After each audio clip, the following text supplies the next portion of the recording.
একটু জিজ্ঞাসা করবো কেমন লাগছে বলো, প্রথমেই বলি কেমন লাগছে? ভালো লাগছে, রেজাল্ট অবশ্যই ভালো লাগছে। প্রথম কে খবর দিল, কোথা থেকে পেলি? টিভিতে শুনলাম, টিভিতে শুনলাম। কতটা আশাবাদী? আশাবাদী তো আমি অবশ্যই, তবে সেটা র্যাঙ্ক নিয়ে নয়। একটা ভালো রেজাল্ট করবো এটা অবশ্যই আশা ছিল, কিন্তু র্যাঙ্ক যে করতেই পারবো এরকম কোনো এক্সপেকটেশন আমি রাখিনি।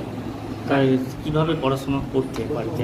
আমার পড়াশোনার ব্যাপারটা হচ্ছে আমি কখনো খুব একটা চাপ নিয়ে পড়াশোনা করিনি আমি, বা টাইম ধরে যে হ্যাঁ আমাকে এত ঘন্টা পড়তে হবে, এটা কখনোই আমার ছিল না। আমি রিল্যাক্স করে পড়াশোনা করতে ভালোবাসতাম, বা একদিনে সব করে নেওয়ার থেকেও কন্টিনিউটি বজায় রাখতে বেশি ভালোবাসতাম। এইরকমই আমি খুব একটা চাপ নিয়ে পড়াশোনা করি। টেক্সট কি খুঁটিয়ে পড়েছিলে? হ্যাঁ অবশ্যই, আমি টেক্সট বই নির্ভর পড়াশোনাই করেছি, আমি সহায়িকা খুব কম করেছি। এতে সাফল্য পেয়েছো বলছো টেক্সট বই পড়ে? এবার সেটা স্টুডেন্ট টু স্টুডেন্ট ভ্যারি করবে। আমার ক্ষেত্রে আমার মনে হয়েছে এটা আমার জন্য ঠিক ছিল। তোমার জুনিয়রদের কি বলবে, এটা ভালো র্যাঙ্ক করলে পরে আবার তো একজন পরীক্ষার্থী পরীক্ষা দেবে, তারা কিভাবে পড়াশোনা করবে? আমি বলবো যে নিজের উপর বিশ্বাস রেখে তারা পড়াশোনা করুক, অবশ্যই টেক্সট বই ভালো করে পড়ুক, টিচারদের যে সমস্ত অ্যাডভাইস তারা যা বলছে সেটা ভালোভাবে শুনুক, ব্যাস। আর নিজের সামগ্রী দিয়ে যাতে একটু পড়াশোনা করুক। তোমার কত র্যাঙ্ক, কত পেয়েছো তুমি? আমি 689 পেয়েছি, আমার 9th র্যাঙ্ক। স্কুলের স্যারের কেমন কি নাম তোমার? সহযোগিতা করতো আমার পড়াশোনা? নাম তমহা কুন্ডু। যদি পড়াশোনা ছাড়া আর কি করতে, মানে পড়াশোনা আর কি ভালো লাগে? আমি গান করতাম, আমি আবৃত্তি করতাম, এছাড়া আমি প্রচুর পরিমাণে গল্পের বই পড়তে ভালোবাসতাম। আমি ছোটবেলা থেকেই পড়ার বইয়ের বাইরে বিভিন্ন বই পড়তে আমি খুবই পছন্দ করতাম। এই সাফল্যের পেছনে কারা কারা রয়েছে? সবাই রয়েছেন, আমার বাবা মা, আমার যারা রিলেটিভস, যারা মানে প্রতিনিয়ত আমার থেকে রেখেছিলেন, আমার টিউশন টিচাররা, আমার আমার স্কুলের শিক্ষক শিক্ষিকারা, সকলেই প্রত্যেকে যে এক্সপেকটেশন রেখেছিলেন সেটাই তো আমাকে আটকে দিয়েছে। বলছি একটা বিষয় জানা আছে, সেটা হচ্ছে বাড়ির মা বাবা কি করেন দুজনে? বাবা মা দুজনেই শিক্ষক শিক্ষিকা। মা কোন স্কুলের, জয়পুর কোন সাবজেক্ট? বাংলা। আর বাবা? বাবা কালীপুর কালীপুর স্বামীজি হাই স্কুলে অঙ্কিত। বাবার নাম কি? বিশ্বজিৎ কুন্ডু। আর মা? এর মধ্যে এই যে দুজনের মধ্যে কি বেশি অনুপ্রেরণা, মানে পড়ার জন্য কেউ বলতো? পড়ার জন্য তো বাবা মা সকলেই বলেছেন, ওইভাবে কোনো স্পেসিফিক নয়, দুজনেরই সমান সাপোর্ট ছিল। টিচার কতগুলো ছিল? টিচার আমাদের বাংলা অঙ্কের টিচার ছিল না, আর বাকি সব কিছু ছিল। মা বাবা দেখাতেন? হ্যাঁ, ওই অঙ্ক তো পুরোপুরি বাবার কাছে করেছি। তোমার ক ভাই বোন? আমার ভাই রয়েছে। হ্যাঁ, আমার ভাই রয়েছে, কিসে পড়ছে? ক্লাস 4, নাম্বার পেয়েছিল 689।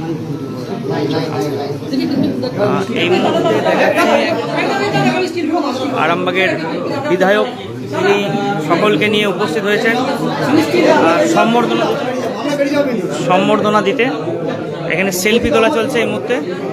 আরামবাগের বিধায়ক ইতিমধ্যে এখানে পৌঁছে গেছেন। যে সপ্তম হয়েছিল তার বাড়িতেও গিয়েছিলেন, এখনও এসেছেন এখানে দেখাচ্ছি। এই মুহূর্তে দেখাচ্ছি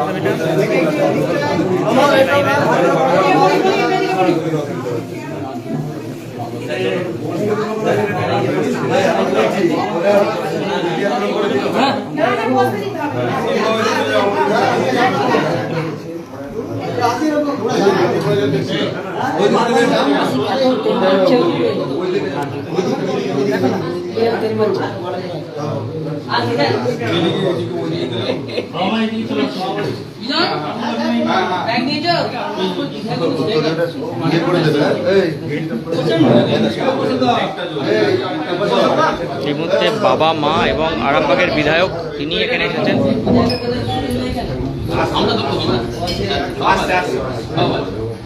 কাকু আমরা একটু আপনার সঙ্গে কথা হয়নি। কাকু কেমন লাগছে? মেয়ে র্যাঙ্ক করেছে, যে এবারে বাবা হিসেবে যেমন ভালো লাগা সেটা লাগে। আমি প্রথম যে আমরা ওইদিকে যাচ্ছি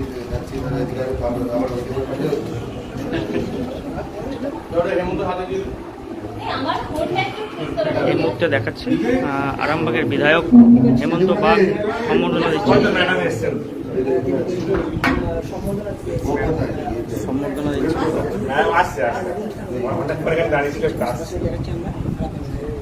আমরা ওইদিকে গেলে আমি কথাটা লাইভ হিসাবে বলেছি, হাইলেশনটা এই দিক থেকে আসছে বলে বলেছি। হ্যাঁ, হাইলেশনটা এই দিক থেকে আসছে বলে কথাটা বলেছি।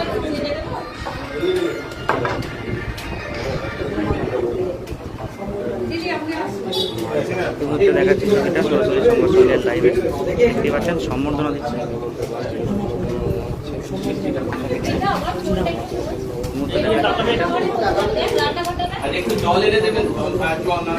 মিষ্টি মুখ পর্ব চলছে এই মুহূর্তে দেখাচ্ছে হেমন্ত বাগ তিনি কিন্তু মিষ্টি খাইয়ে দিচ্ছেন।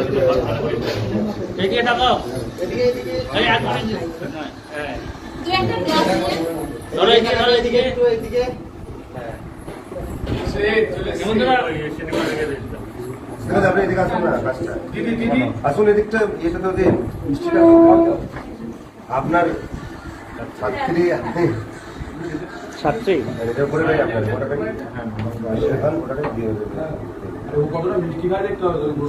হ্যাঁ, ঠিক আছে। বাচ্চা মেয়ে এখন খাবে না তো কবে খাবে? বাচ্চা মেয়ে খাবে না কবে?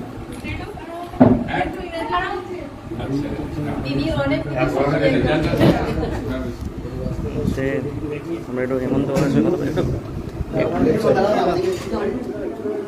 না না জানো কেমন লাগছে? সব জায়গায় আরামবাগে দুজন কিন্তু র্যাঙ্ক করেছে, অনুভূতিটা কেমন কেমন লাগছে? আনন্দের দিন একটা আজকের দিনে আরামবাগ বিধানসভা আমার যে অ্যাসেম্বলি আছে সেই অ্যাসেম্বলি একজন 7 নম্বর র্যাঙ্ক করেছে মাধ্যমিকে সারা ওয়েস্টবেঙ্গল করবে এবং আর একজন যে আছে তমহা কুন্ডু তিনি 9 নম্বর র্যাঙ্ক করেছেন। অত্যন্ত আনন্দের দিন আমাদের কাছে। আরামবাগ প্রতি বছরই মাধ্যমিক এবং উচ্চ মাধ্যমিকে খুব ভালো রেজাল্ট করে, এবছরও তার ব্যতিক্রম হয়নি। অত্যন্ত গর্বের দিন এবং আমি এই তমহা কুন্ডু যে 9 নম্বর র্যাঙ্ক করেছে তার ভবিষ্যৎ জীবন যাতে সুখের হয়, শান্তির হয় এবং ভবিষ্যৎ যেন উজ্জ্বল হয় সেই কামনা করছি। নতুন সরকার আসছে, পড়াশোনার কি উন্নতি হবে?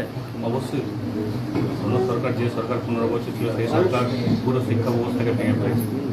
শিক্ষা ব্যবস্থা নতুন করে ইনফ্রাস্ট্রাকচার তৈরি হবে এবং শিক্ষার পরিকাঠামোগত উন্নতি হবে। ঠিক আছে ঠিক আছে ঠিক আছে, বাচ্চা মেয়ে আমি কিছু বলবো না। বাড়িটা আপনার হচ্ছে বাসনপুর থেকে কিছু বলবো না, নিচে ওদের ইয়ে বাচ্চা মেয়েটার কাছ থেকে কাকিমাকে একটু লাগবে। কাকিমা একটু একটু একটু একটু দিয়ে আসুন। বলছি একটু মিষ্টি করুন, আমাদের বাড়ি এসেছেন, একটু সবাই নিয়ে নিন না, একটু যারা নিন, আসছেন, নিন, একটু নিন। নিন না। এই সরিবা একটু সবাই একটু মিষ্টি একটু করে মিষ্টি খাওয়া হয় আর সবাই আলাদা করে দিতে পারছি কি করবো। বলছি প্রথমতই বলি যে কেমন লাগছে মেয়ের এই সাফল্য কেমন লাগছে? ভালো লাগছে, আরো বড় হোক, আরো অনেক পড়াশোনা করুক, এটাই চাইছি। বাবা মা হিসাবে আমাদের চাওয়ার তো শেষ নেই, ওরা সুস্থ থাকুক, ভালো পড়াশোনা করুক। বাড়িতে তো আপনারা দুজনেই ব্যস্ত থাকেন, মেয়ে তো প্রায় একাই থাকে বলতে গেলে। মেয়ের কি দাদু ঠাকুমা থাকতে মেয়ের চার আছে, খুব একাতে থাকে এমনটা না, তবে পড়াশোনা নিজে নিজেই মেয়ের কি নিজের তো ওরকম ঘড়ি ধরা কিছু নয়, জানেন তো, পড়াশোনার মধ্যেই থাকে, গল্পের বই বেশি পড়তো, এতক্ষণ পড়তেই হবে, এই চা করবো ছিল না। নতুন বিধায়ক এসে সম্বর্ধনা দিল, কেমন লাগছে? মেয়ের পাশে আমরা খুব একটা সময় দিতে পারতাম না, আমাদের নিজেদের স্কুল ছিল, সংসারের অন্য কাজ আছে, ওর মতো নিজের মতোই।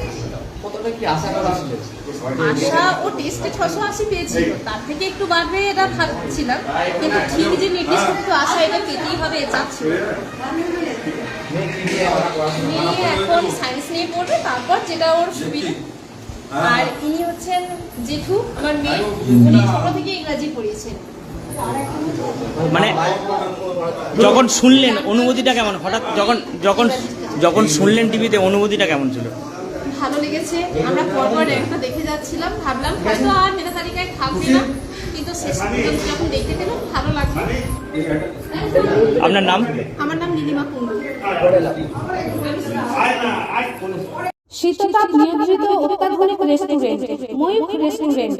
এখানে পাবেন চাইনিজ, পোলাও, বিরিয়ানি, তন্দুরি সহ সমস্ত রকম খাবার। এছাড়াও কাস্টমারদের সুবিধার্থে হোম ডেলিভারির বিশেষ ব্যবস্থা রয়েছে। পাশাপাশি যে কোনো অনুষ্ঠানের জন্য ভাড়া দেওয়া হয়।